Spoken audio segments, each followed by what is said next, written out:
Versão resumida do Cap 1 do livro. Terapia do Esquema, Guia de Técnicas Cognitivo-Comportamentais Inovadoras. De Jeffrey Edward Young. Terapia do Esquema, Modelo Conceitual. A terapia do esquema, desenvolvida por Young e colegas, é uma abordagem integradora que amplia significativamente os tratamentos cognitivo-comportamentais tradicionais. Ela unifica elementos das escolas cognitivo-comportamental, de apego, gestalt, relações objetais, construtivista e psicanalítica em um rico modelo conceitual de tratamento. Este sistema psicoterápico adequa-se especialmente a pacientes com transtornos psicológicos crônicos e arraigados, historicamente difíceis de tratar. Na prática, indivíduos com transtornos de personalidade profundos ou com questões caracterológicas subjacentes aos transtornos do eixo E respondem de forma excelente ao tratamento baseado em esquemas, isolado ou combinado a outras abordagens. Da terapia cognitiva à terapia do esquema. A terapia cognitivo-comportamental TCC alcançou excelentes avanços no tratamento de transtornos do eixo 1, como depressão, ansiedade e abuso de substâncias. Geralmente, esses tratamentos são breves, cerca de 20 sessões, focando na redução de sintomas e na solução de problemas atuais. Apesar do sucesso com muitos pacientes, a TCC falha com vários outros. Na depressão, por exemplo, o sucesso imediato ultrapassa 60%, mas o índice de recidiva atinge cerca de 30% após um ano, evidenciando falhas significativas no tratamento. Frequentemente, pacientes com transtornos de personalidade e problemas caracterológicos não respondem plenamente à TCC tradicional, tornando o desenvolvimento de terapias para esses casos crônicos um grande desafio. Problemas caracterológicos. Reduzem a eficácia da TCC de três formas principais. Pacientes tratam sintomas do IXO1, como agorafobia, com técnicas de exposição e respiração, mas recidivam ao suspender a terapia. Padrões subjacentes, como esquemas de dependência e vulnerabilidade, impedem-nos de adquirir autoconfiança para tomar decisões ou administrar atividades cotidianas sem o terapeuta. Após a resolução de sintomas primários do eixo 1, eis, fim das compulsões no transtorno obsessivo-compulsivo, o problema caracterológico torna-se o foco. O paciente pode precisar enfrentar o isolamento social gerado por um esquema de defectividade, lutando contra um padrão vitalício de evitação impulsionado pelo medo da rejeição. Outros buscam a TCC sem sintomas específicos do eixo 1, apresentando problemas vagos, crônicos e difusos, como insatisfação generalizada no amor ou trabalho, o que inviabiliza a aplicação do protocolo clássico voltado para alvos fáceis. Pressupostos da TCC tradicional descumpridos por pacientes caracterológicos.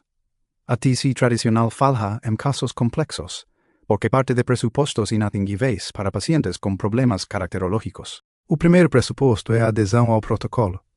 A TCC assume que o paciente tem motivação para reduzir sintomas e cumprir procedimentos. Contudo, pacientes caracterológicos apresentam motivações complexas, frequentemente resistem a aprender autocontrole, não realizam tarefas ou preferem o consolo do terapeuta em vez da mudança. Outro pressuposto é o fácil acesso a cognições e emoções. Espera-se que pacientes registrem seus sentimentos, mas casos severos desenvolvem grave evitação cognitiva e afetiva. Eles bloqueiam memórias e pensamentos perturbadores para evitar sentimentos negativos. Essa evitação, aprendida instrumentalmente na infância para esquivar-se da dor, torna-se um padrão habitual dificílimo de modificar.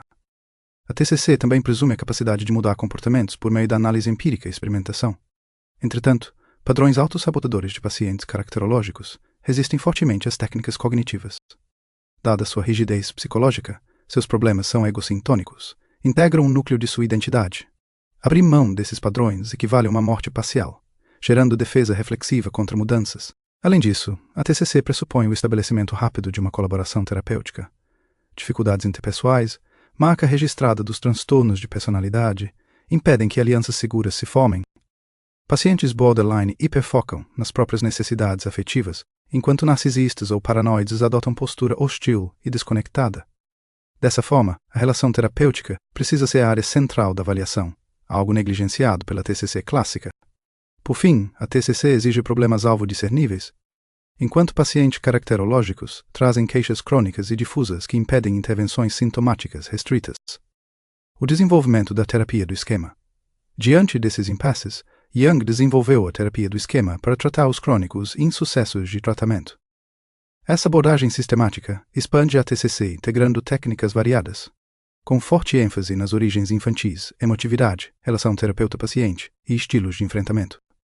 Aplicada isoladamente ou com medicações, a terapia mira os aspectos caracterológicos duradouros subjacentes aos transtornos dos eixos 1 e 2. É útil no tratamento de ansiedade e depressão crônicas, transtornos alimentares, conflitos conjugais e prevenção de recaídas em dependência química. O modelo mapeia a trajetória de temas centrais, chamados esquemas desadaptativos remotos, da infância até o presente. Ao identificar o esquema, o paciente ganha capacidade de percebê-lo como egodistônico e lutar contra ele. O terapeuta age via confrontação empática e oferece reparação parental limitada, provendo um antídoto parcial às lacunas emocionais da infância do paciente. Esquemas desadaptativos remotos. O termo esquema origina-se da filosofia e psicología cognitiva, sendo amplamente utilizado, como por Piaget e Beck, como un principio organizativo abstrato que molda a percepção e orienta respostas. Devido à necessidade de coerência cognitiva, indivíduos mantêm visões estáveis do mundo, independentemente de serem distorcidas. A hipótese central de Jung é que um subconjunto de padrões negativos, gerados por experiências nocivas infantis, fundamenta os transtornos de personalidade e eixo 1. Ele definiu o esquema desadaptativo remoto como um padrão ou tema amplo e difuso, composto por memórias, emoções e sensações corporais, referente a si próprio ou relacionamentos, iniciado na infância ou adolescência, elaborado ao longo da vida e significativamente disfuncional. Fundamentalmente, o comportamento do indivíduo não compõe o esquema em si, sendo apenas uma resposta provocada para enfrentá-lo. Características dos esquemas extremamente prejudiciais, abandono, desconfiança, privação emocional e defectividade, são ativados na fase adulta por eventos percebidos como semelhantes às experiências traumáticas infantis, desencadeando intensa aflição, vergonha, medo ou raiva. Embora a maioria venha de traumas regulares, esquemas como o de dependência podem surgir pela ausência de traumas em casos de extrema superproteção. Pela necessidade instintiva de coerência cognitiva, os esquemas lutam pela sobrevivência. Por representarem tudo o que o paciente conhece, geram conforto e familiaridade. O indivíduo é atraído por eventos ativadores, recriando involuntariamente na vida adulta as condições mais prejudiciais de sua infância. Esquemas iniciam como percepções exatas da realidade infantil, eggs, a constatação válida de possuir pais frios. A disfunção surge quando o paciente perpetua esses esquemas na vida madura, através de interações inadequadas ao momento presente, originando sintomas crônicos do eixo 1. Esquemas possuem dimensões variáveis de penetração e gravidade. Um esquema severo, formado por críticas contínuas de ambos os genitores, é ativado frequentemente por qualquer indivíduo e gera sofrimento duradouro. Esquemas leves dependem de gatilhos muito pontuais. A teoria do esquema concentra-se estritamente nestes modelos desadaptativos patológicos, ignorando estruturas adaptativas positivas. As origens dos esquemas. Necessidades emocionais fundamentais. Os esquemas são resultado de frustrações infantis sobre necessidades emocionais inatas. Postulam-se 5 demandas universais: vínculos seguros, proteção, estabilidade e aceitação, autonomia, competência e identidade, liberdade de expressar necessidades e emoções válidas, espontaneidade e lazer, limites realistas e autocontrole. A interação do temperamento inato da criança com seu ambiente inicial resulta em frustração ou gratificação. A terapia objetiva auxiliar os pacientes a satisfazer adaptativamente essas necessidades. Primeiras experiências de vida. As dinâmicas da família nuclear originam os esquemas mais precoces e intensos, atuando como representação de todo o mundo da criança. Observam-se 4 tipos de experiências nocivas. Frustração nociva, ausência de experiências boas, como estabilidade e amor, gerando esquemas de abandono ou privação emocional. Traumatização-vitimação, danos diretos ou abusos que originam esquemas de desconfiança, defectividade e vulnerabilidade. Excesso de experiências boas, indulgência extrema, que bloqueia o desenvolvimento de limites e autonomia, resultando em esquemas de dependência ou grandiosidade. Internalização e identificação seletiva. A criança internaliza e reproduz os padrões genitores. Algumas vítimas de abuso absorvem a passividade, enquanto outras identificam-se com a violência e tornam-se agressoras. Similarmente, filhos de pais frios não necessariamente desenvolvem frieza, podem enfrentar a privação emocional, agindo de forma carente ou cuidadora. A identificação é seletiva, orientada pelo temperamento. Temperamento emocional. O temperamento infantil é biológico e estável ao longo do tempo. Baseia-se em dimensões imutáveis como lábio não reativo, distímico otimista, ansioso calmo, obsessivo distraído, passivo agressivo e tímido sociável. O temperamento interage com os traumas. Disposições divergentes expõem as crianças a realidades distintas. Eis, uma criança agressiva pode evocar mais abuso e provocam reações diferentes. Diante da rejeição, a criança tímida isola-se, enquanto a sociável busca vínculos externos salutares. Embora determinantes, ambientes extremos podem sobrepujar disposições temperamentais inatas. Da mesma forma que temperamentos radicais podem criar psicopatologias mesmo em cenários familiares normais. Domínios e esquemas desadaptativos remotos. O modelo estabelece 18 esquemas subdivididos em 5 domínios de necessidades insatisfeitas. Domínio IN, desconexão e rejeição originário de famílias frias, instáveis e abusivas, impede a formação de vínculos seguros. Pacientes neste espectro sofreram severos danos, transitando entre vínculos destrutivos ou isolamento completo, exigindo foco máximo na relação terapêutica. Abandono e instabilidade, expectativa paralisante de perder entes queridos por instabilidade emocional, abandono ou morte, desconfiança abuso, convicção de exploração iminente, humilhação e manipulação maliciosa promovida por outras pessoas. Privação emocional, carência de conexão, dividida em privação de cuidados, afeto, empatia, compreensão e proteção, orientação. Defectividade e vergonha, sentimento incapacitante de inferioridade e indignidade para o amor, gerando profunda vergonha por falhas privadas, impulsos inaceitáveis, ou públicas, inadequação física. Isolamento social, alienação, sensação generalizada de ser diferente, alheio e excluído de qualquer interação comunitária, além da estrutura familiar. Domínios de esquemas e esquemas desadaptativos remotos. Os 18 esquemas desadaptativos remotos estão organizados em 5 categorias amplas, baseadas em necessidades emocionais não satisfeitas na infância. Domínio I, desconexão e rejeição. Origina-se em famílias instáveis, frias ou abusivas, impedindo o desenvolvimento de vínculos seguros. Abandono e instabilidade, expectativa de que as figuras de apego falharão, morrerão ou trocarão por alguém melhor. Desconfiança, abuso, convicção de que será intencionalmente manipulado, ferido ou usado por outros. Privação emocional, sensação crônica de que não receberá afeto, cuidados, compreensão, empatia ou orientação, proteção. Defectividade e vergonha, sentimento intrínseco de inferioridade e indignidade, gerando hipersensibilidade a críticas e vergonha de falhas públicas ou privadas. Isolamento social, alienação, sensação de não pertencimento a nenhum grupo comunitário fora da família. Domínio segundo, autonomia e desempenho prejudicados. Fruto de famílias emaranhadas, superprotetoras, ou que falharam em encorajar a competência infantil, prejudicando a individuação. Dependência e incompetência. Incapacidade percebida de lidar com as responsabilidades práticas do dia a dia, sem forte ajuda alheia. Vulnerabilidade ao dano ou à doença. Medo catastrófico e constante de que desastres incontroláveis, médicos, emocionais ou acidentes ocorrerão. Emaranhamento subdesenvolvido. Intimidade excessiva com os pais, que sufoca o desenvolvimento de uma identidade individual plena. Fracasso. Crença de inadequação em relação aos pares, sentindo-se burro, sem talento e inevitavelmente fadado ao fracasso. Domínio segundo. Limites prejudicados. Desenvolvido em ambientes familiares permissivos e indulgentes, gerando adultos sem limites internos, reciprocidade ou tolerância à frustração. Arrogo, grandiosidade, sentimento de superioridade e posse de privilégios especiais, desconsiderando as regras normais de reciprocidade social e empatia.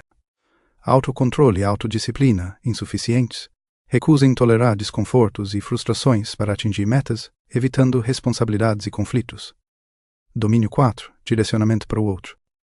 Resulta de famílias que impunham aceitação condicional, obrigando a criança a suprimir aspectos próprios em prol da aprovação paterna. Subjugação. Renúncia forçada de controle para evitar abandono ou raiva, suprimindo desejos e emoções, gerando comportamentos passivo-agressivos.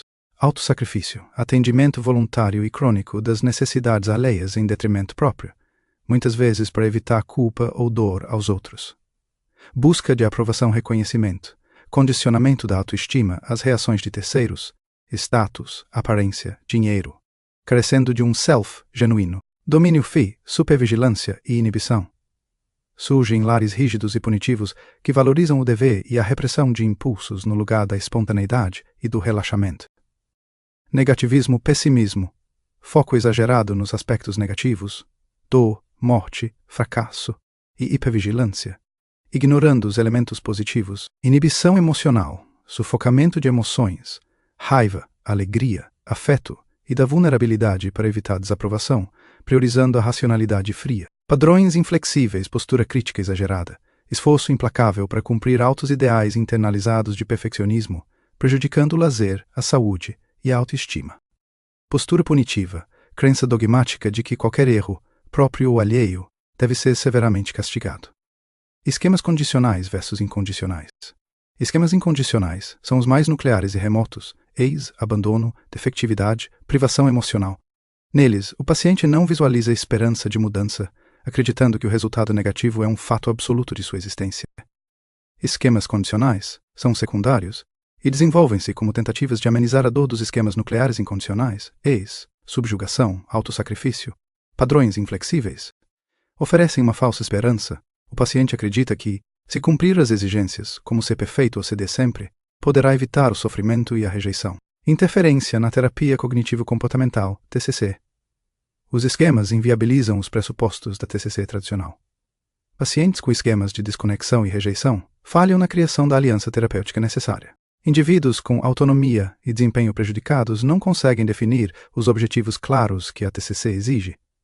Aqueles guiados pelo direcionamento para o outro focam em agradar o terapeuta, não acessando as próprias emoções. Pacientes com limites prejudicados não possuem a disciplina fundamental para cumprir as tarefas e protocolos de enfrentamento. Evidências empíricas. O questionário de esquemas de Jung possui validação psicométrica extensa em diversas populações, clínicas e não clínicas. Análises fatoriais replicaram consistência interna elevada para a maioria dos 18 construtos elaborados teoricamente. Observou-se expressiva validade convergente e associação significativa entre esquemas remotos e perfis dos transtornos de personalidade no eixo segundos, eis, desconfiança atrelada ao transtorno paranoide, autocontrole insuficiente atrelado ao borderline, a biologia dos esquemas desadaptativos remotos. As pesquisas de biologia neural, como os trabalhos de Ledoux sobre condicionamento do medo, amparam a natureza involuntária dos esquemas.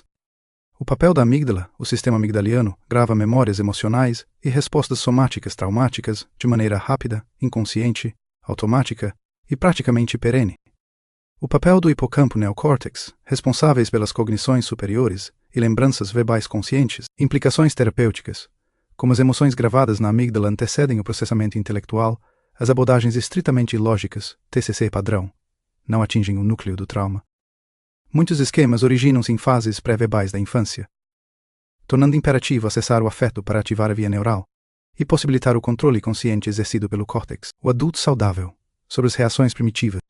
O objetivo terapêutico não é erradicar o esquema biologicamente indelével, mas modular a sua expressão e promover novas respostas sinápticas inibitórias. Operações dos esquemas. As duas operações fundamentais de funcionamento dos esquemas são a perpetuação e a cura. Perpetuação de esquemas refere-se a tudo que o paciente faz, interna ou comportamentalmente, que mantém o esquema em funcionamento, reforçando-o em vez de curá-lo.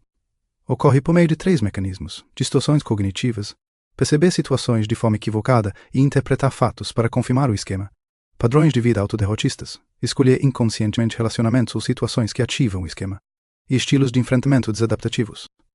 Cura de esquemas é a finalidade última da terapia e envolve a redução da intensidade das memórias, da carga emocional associada, das sensações corporais e a substituição das soluções desadaptativas por comportamentos saudáveis. É um processo árduo, pois renunciar a um esquema é ameaçador e desagregador para o paciente, visto que o esquema representa a sua identidade e a sua visão de mundo. A terapia funciona como declarar guerra ao esquema, contudo, a cura total é um ideal inalcançável. As memórias subjacentes não podem ser apagadas biologicamente, de forma que o objetivo real é fazer com que o esquema se ative com menos frequência, perca sua força avassaladora e que o paciente se recupere mais rápido. Estilos e respostas de enfrentamento desadaptativas. Os pacientes desenvolvem estilos de enfrentamento desde cedo para sobreviver e evitar as emoções intensas e pesadas geradas pelos esquemas. Na terapia do esquema, o comportamento em si não é considerado parte do esquema, que engloba apenas emoções, memórias e cognições, mas sim a resposta de enfrentamento provocada por ele. Existem 3 respostas básicas inatas à ameaça: paralisar, fugir ou lutar, que correspondem aos 3 estilos de enfrentamento, os quais operam geralmente fora da consciência. Resignação, paralisar, o paciente aceita passivamente o esquema como uma verdade absoluta. Ele vivencia plenamente a dor emocional e, de forma autoderrotista, escolhe parceiros e repete os padrões que confirmam o trauma originário. Eis manter-se num relacionamento com alguém que o priva emocionalmente. Evitação. Fugir. O indivíduo organiza sua vida para que o esquema nunca seja ativado. Ele reprime pensamentos dolorosos, bloqueia sentimentos, usa artifícios para anestesiar emoções, uso de álcool, drogas, excesso de trabalho, e esquiva-se completamente de relacionamentos íntimos ou de situações que o deixem vulnerável. Hipercompensação. Lutar. O paciente reage, agindo como se o exato oposto do esquema fosse a verdade. Eis. Alguém que se sentia defectivo torna-se excessivamente perfeccionista. Alguém subjugado na infância torna-se um adulto dominador. Na superfície, parecem autoconfiantes, mas exageram na reação, tornando-se insensíveis ou improdutivos, o que a longo prazo isola o paciente. Falha e reafirma a dor do esquema. Diferença entre estilo e resposta. O estilo de enfrentamento é um padrão constante ou traço. Eggs, usar evitação frente ao abandono, enquanto a resposta é a atitude específica e momentânea escolhida. Eggs, beber álcool até desmaiar após uma ameaça de término. Crítica ao DSM-4. O modelo aponta falhas graves no eixo segundo do DSM-4 por basear os diagnósticos puramente em comportamentos observáveis, que são apenas instáveis respostas de enfrentamento, negligenciando as causas internas reais, os esquemas nucleares, que geram essas respostas. Modos de operação dos esquemas. Os modos de esquema são os estados emocionais e as respostas de enfrentamento, adaptativas ou desadaptativas, que estão ativamente dominando o indivíduo a cada momento. A necessidade desse conceito surgiu para viabilizar o tratamento de pacientes psicopatologicamente mais graves e instáveis, como aqueles com transtorno da personalidade borderline. Tais pacientes possuem tantos esquemas e oscilam, cambiam, tão rápida e radicalmente de um afeto para outro, que o tratamento clássico por esquemas fixos tornava-se inviável. Modos como estados dissociados. Um modo de esquema disfuncional é compreendido como uma faceta ou parte do self, não totalmente integradas demais. Eles variam em um espectro de dissociação. Saudável ocorrem como mudanças de humor normais, moderadas e flexíveis, onde o indivíduo consegue vivenciar afetos mistos e manter um self unificado, sustentado por um modo adulto saudável forte. Borderline, os modos são estados muito mais puros, rígidos e extremos, que tomam conta quase completamente do self durante a ativação, faltando a força do adulto saudável para contrabalançá-los. Transtorno dissociativo de identidade, personalidade múltipla, é o extremo da dissociação, onde as partes do self se dividem em personalidades com nomes, memórias e funções exclusivas, muitas vezes totalmente desconectadas e amnésicas entre si. Os 10 modos de esquemas identificados, agrupados em 4 categorias. Modos criança, considerados inatos e universais em todas as crianças. Criança vulnerável, carrega o peso dos esquemas nucleares, como abandono, privação, abuso, sente-se frágil, assustada, triste e desamparada. Criança zangada, parte dominada pela raiva por não ter suas necessidades atendidas, agindo a partir dessa emoção sem avaliar as consequências. Criança impulsiva e indisciplinada, age focada apenas na gratificação de desejos e vontades do momento de forma negligente, desconsiderando regras ou impactos. Criança feliz, modo onde as necessidades emocionais fundamentais estão adequadamente saciadas. Modos de enfrentamento disfuncional. Capturador complacente corresponde diretamente à resignação, submete-se de forma passiva e desamparada à ameaça do esquema. Protetor desligado corresponde à evitação, desliga-se psicologicamente da dor, afasta-se das pessoas e pode anestesiar-se com abuso de substâncias. Hipercompensador corresponde à luta, ataca, controla ou maltrata outras pessoas numa tentativa excessiva de refutar o sofrimento do esquema. Modos pais disfuncionais, originados pela internalização da postura dos genitores, ponte pai-mãe punitivo, pune severamente os modos criança por falhas ou por se comportarem mal. Pai-mãe exigente, pressiona inflexivelmente a parte criança a atingir altos e extenuantes padrões de perfeição. Modo adulto saudável. O modo central e funcional que atua para proteger o indivíduo. Na terapia do esquema, um dos objetivos principais é ensinar o paciente a nutrir e fortalecer o seu adulto saudável para que ele tenha capacidade estrutural de navegar, acolher, cuidar ou neutralizar os impulsos disfuncionais dos outros modos. Avaliação e mudança de esquemas. O tratamento baseia-se em 2 etapas principais. Fase de avaliação e educação, o terapeuta ajuda o paciente a identificar seus esquemas, as origens destes na infância e os estilos de enfrentamento desadaptativos. Utilizam-se entrevistas, questionários, automonitoramento e exercícios de imagens mentais.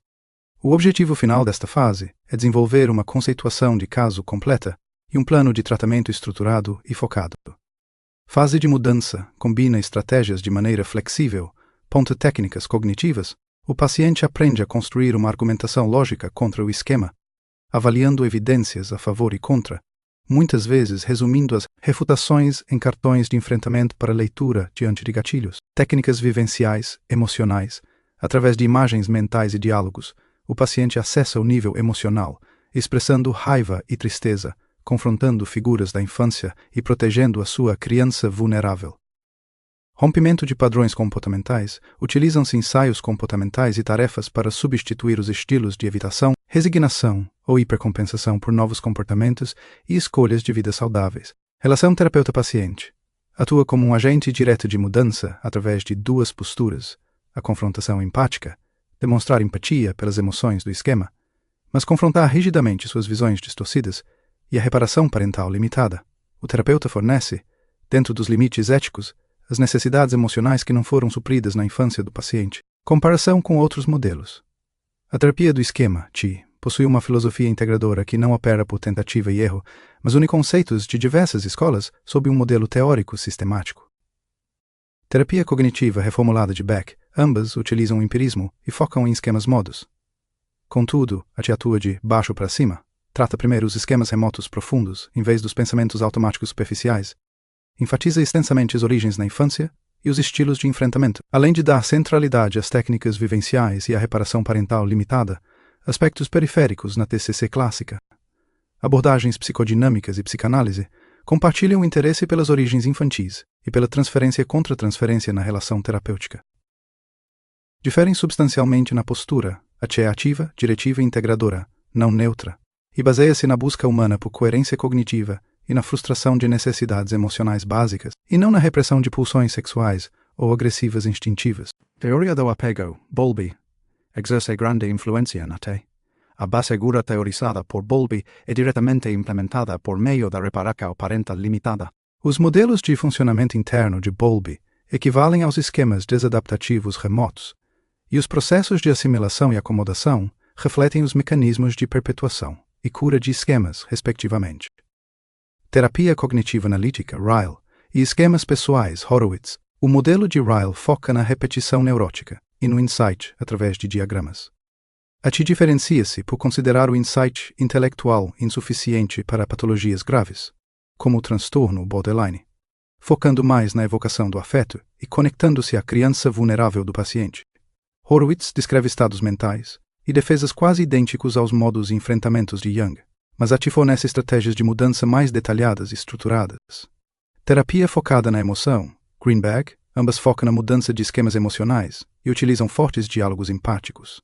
No entanto, a abordagem de Greenberg defende a existência de infinitos esquemas foca quase que inteiramente na primazia do afeto, enquanto a TI é teórica e clinicamente mais parcimoniosa, lista 18 esquemas específicos e equilibra afeto, cognição e comportamento com pesos semelhantes.